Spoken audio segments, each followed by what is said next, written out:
Hi, everybody. Jeff Reinhardt here. 2-minute drill. Annville-Cleona at Columbia. Two teams kind of going in separate directions. Annville-Cleona coming off a win. They picked off Donegal last week, and Donegal was coming off a win, so they're feeling good, but Annville got them. Dutchman improved to 2-1 in the section. They're right in this with everybody else. Lancaster Catholic's 3-0, but there's a handful of teams at 2-1 just waiting for Catholic to slip up. Annville-Cleona is one of those teams. Want to mention some running backs for the Dutchman this week. Ricky Snyder's been really good all year. He had the 300-yard game earlier this season. He's up over 660 rushing yards. He got dinged up last week in the Donegal game.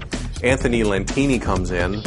Hello world. 147 yards, including an 80-yard touchdown run for a first-year guy. So that's impressive. So it looks like Annville all of a sudden has some depth in the backfield. Jordan Jones, the starting quarterback this year, has been out. Tyson Hayes has been doing a very good job stepping in for him. He's been efficient. Just trying to hold on to the ball, make plays, get the ball to Snyder, and look out for Lantini. Looks like this guy can do some damage. Have been told that Snyder will, in all likelihood, be back for the Columbia game, and he's a good one with 660 rushing yards.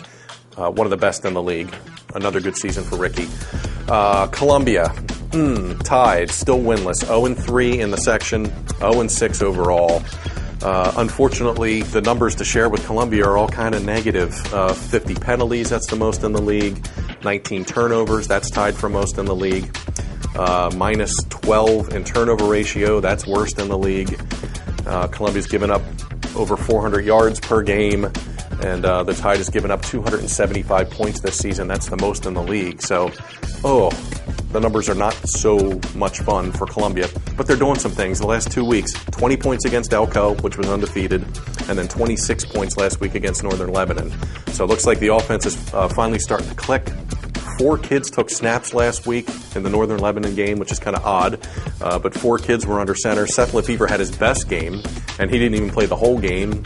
Heard he had some minor scrapes, had to come off a couple of times.